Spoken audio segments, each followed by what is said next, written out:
Halo guys, kembali lagi di channel Topping Hitam Official guys ya. Bagaimana kabar kalian hari ini? Semoga kalian sehat dan banyak rezeki ya guys. Kali ini saya akan mereview alur cerita dari drama Korea terbaru berjudul Love in Contract episode pertama. Oke, langsung aja kita gas guys ya. Episode pertama menceritakan seorang wanita cantik berumur 30 tahunan bernama Choi Sang-eun. Sang-eun mempunyai pekerjaan yang sangat unik. Dia bekerja sebagai seorang istri kontrak bagi pria lajang yang sedang membutuhkan seorang istri. Bagaimana bisa ya ada pekerjaan seperti itu? Menurut Sang-eun, pernikahan yang ia jalani hanyalah sebuah bisnis. Biasanya pria yang membutuhkannya akan membayar mahal, lalu ketika kontrak berakhir mereka akan segera bercerai. Sudah 13 tahun Sang-eun menjalani profesi ini. Dan tentu saja pekerjaannya ini bukan hanya untuk menjadi istri biasa, melainkan istri yang sangat luar biasa. Bahkan Sang-eun mempunyai teknik untuk bisa membuat pria-pria tersebut bangga mempunyai istri seperti dirinya. Dan dari pekerjaan itu Sang-eun menghasilkan uang yang cukup banyak. Namun tidak semua hal berkaitan dengan uang. Sang-eun pernah bertemu dengan kliennya yang bukan dari kalangan orang kaya. Namun Sang-eun sangat ingin membantu pria tersebut. Pria itu bernama Gwangnam. Pria yang menurut keluarganya adalah pria yang sangat sempurna dan selalu menjadi kebanggaan ayahnya. Namun ternyata Gwangnam sadar jika dirinya penyuka sesama jenis. Dan hal ini pernah ketahuan oleh kakak perempuan Gwangnam. Agar tidak mempermalukan ayah dan keluarganya, maka Gwangnam harus segera mencari istri kontrak seperti Sang-eun. Dan akhirnya Sang-eun menolong Gwangnam dan mereka pun menikah. Bukan hanya Gwangnam, semua pria yang telah dibantu oleh Sang-eun berterima kasih kepada Sang-eun. Memasuki usia 30 tahun sudah saatnya Sang-eun untuk pensiun dari pekerjaannya. Dan saat ini Sang-eun tinggal bersama Gwangnam yang ternyata menjadi sahabatnya. Persahabatan mereka cukup dekat sehingga membuat kekasih bule Gwangnam cemburu. Untuk membuat kekasih bulenya tenang, Gwangnam menunjukkan akta pernikahan milik Sang-eun, di mana nama suami Sang-eun bukan Gwangnam lagi, melainkan Ju Jingho. Ju Jingho adalah sosok pria misterius yang jarang sekali berbicara. Mereka mempunyai kesepakatan bertemu di apartemen Jiho selama hari Senin, Rabu, dan juga Jumat. Dan jika bertemu, mereka hanya makan malam seperti pasangan pada umumnya. Bahkan saat makan pun Jiho jarang berbicara. Sang-eun bertemu dengan Jiho saat ia memasuki usia hampir 30 tahun. Saat itu ia baru saja bercerai dengan kliennya dan mendapati jika catatan hidupnya sudah memiliki perceraian sebanyak 12 kali. Dan Sang-eun sedikit sadar jika kehidupannya tidak cukup baik. Dan kemudian ia memutuskan Jiho sebagai klien terakhirnya, yang mana saat pertama kali bertemu Jiho, Sang-eun agak penasaran dengan sosok Jiho yang sangat misterius. Jiho sama sekali tidak mau membicarakan tentang kehidupannya, dan hanya berharap Sang-eun mau makan malam bersama dengannya. Menurut Sang-eun, kebanyakan dari pria yang mendekatinya menggunakan kontrak sebagai alasan, namun sepertinya berbeda dengan Jiho. Ia merasa Jiho adalah orang yang sangat tulus. Namun siapakah sosok Jiho sebenarnya? Jiho adalah seorang pria kaya yang perfeksionis. Ia menjalani hidup sehat dan suka membantu sesama. Namun sekali ia jarang berbicara. Orang-orang akan menghindar dan menanggapinya orang aneh. Di episode pertama kita juga diberitahu tentang masa lalunya Sang-eun, di mana ia adalah seorang gadis kaya dan dijaga oleh pelayannya. Namun ia harus dituntut sempurna. Kemudian kita diperkenalkan dengan sosok pria tampan lainnya, yaitu seorang aktor terkenal Korea bernama Kang Hae-jin. Hae-jin ini sering terlibat skandal dengan artis lain dan terkenal playboy.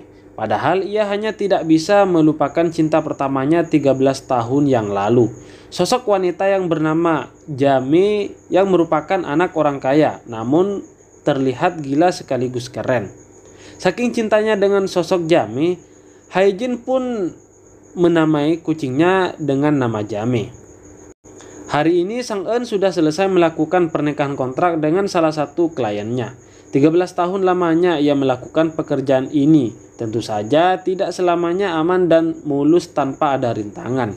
Ia sering bertemu dengan saudara-saudara dari pria yang dia nikahi dan menanggapinya wanita gila. Bahkan ketahuan oleh desainer pernikahan yang tahu jika Sang En sering melakukan pernikahan. Namun Sang En tidak terlalu memikirkan hal itu karena ia hanya fokus mencari uang dan kemudian membayar hutang kepada pengasuhnya yang kejam bernama Yu Miho. Sang En memiliki hutang jasa kepada Miho karena dulu Sang En pernah menghancurkan perjodohannya dengan anak dari grup Gangjin. Dan menurut Miho banyak uang yang dikeluarkan dari perjodohan itu. Dan hari ini Sang En memutuskan untuk tidak akan lagi mengirim uang kepada Miho. Namun sebelum Sang En menghubungi Miho, tiba-tiba Sang En sudah mendapat telepon duluan dari Miho yang memanggilnya dengan nama Jamie. Ternyata Jamie adalah nama masa kecilnya Sang En. Miho memintanya untuk segera bertemu. Sang En sebenarnya benci untuk bertemu tatap muka dengan mantan pengasuhnya itu. Namun karena ini hari terakhirnya, ia mau membicarakan sesuatu, maka Sang En menemui Miho. Namun sebelum Sang En berbicara, ternyata Miho ingin bicara duluan, di mana Miho ingin Sang En berhenti mengiriminya uang. Menurutnya ia sudah cukup untuk menerima uang dari Sang En. Sang En sedikit terkejut mengingat ia yang harus berbicara seperti itu dan membuat Miho tidak berdaya karena tidak akan lagi mendapatkan uang darinya. Sang En pun kesal dan ia beranjak pergi dari hadapan Miho. Meskipun Miho mengajaknya untuk minum kopi bersama, namun Sang En tetap tidak sudi berlama-lama bersama dengan Miho. Sementara Jiho, suami kontrak Sang En, ternyata ikut kelas anti-fobia agar ia terus berinteraksi dengan orang-orang. Sampai saat guru di sana menyuruh mereka untuk mengisi data tentang kenalan atau siapa saja yang mau berkomunikasi dengan orang introvert seperti mereka. Jiho pun sangat bingung siapa orang yang bisa ia ajak berkomunikasi. Gurunya pun juga bingung karena setahunya Jiho memiliki seorang istri. Jiho pun kemudian mencari kartu nama Sang En untuk melihat nomor ponselnya. Dan hal itu tambah membuat gurunya bingung. Kenapa seorang suami tidak memiliki nomor istri di ponselnya?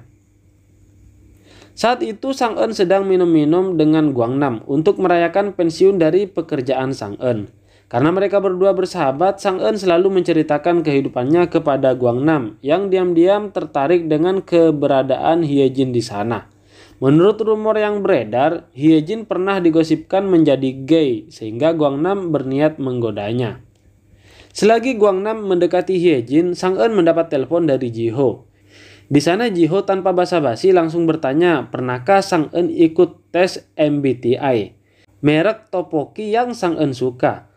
Pernahkah Sang En makan coklat mint?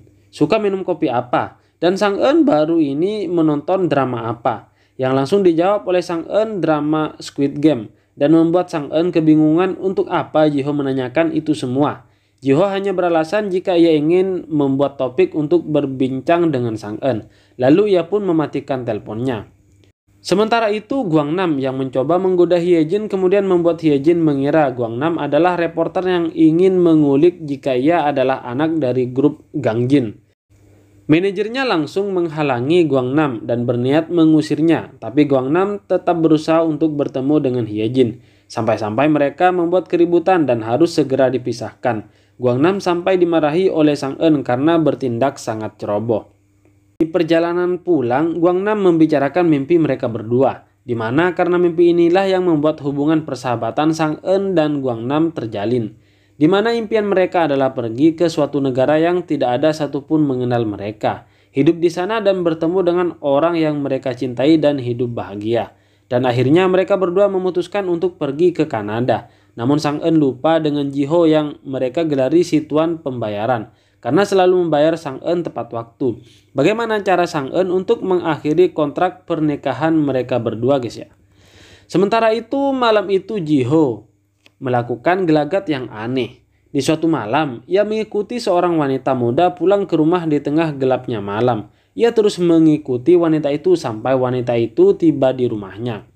Lalu kemudian Sang En sampai di hari terakhir dia harus berhenti menjadi istri Jiho. Di dalam lift, ia bertemu dengan manajer Hyejin. Dan manajer itu kemudian sadar jika di lantai bawah ada pasangan menikah di mana ia melihat cincin di jari manis Sang En. Ternyata manajer Hyejin ini sedang mempersiapkan apartemen tempat tinggal barunya Hyejin yang akan ditinggali di lantai atas di rumah Ji-ho. Sementara Sang Eun yang berniat untuk mengatakan jika ia ingin mengakhiri hubungan mereka berdua tiba-tiba malah tidak jadi. Karena malam itu Ji-ho sedang memasak makanan yang sangat enak sampai Sang Eun lupa apa yang harus ia bicarakan. Hal ini langsung diolok-olok oleh Gwangnam karena menganggap Sang Eun sebenarnya jatuh cinta kepada Ji-ho. Sang Eun berucap jika ia tidak akan jatuh cinta dengan Ji-ho dan kemudian Sang Eun pergi ke rumah liburannya dan berlibur di sana setiap hari Minggu.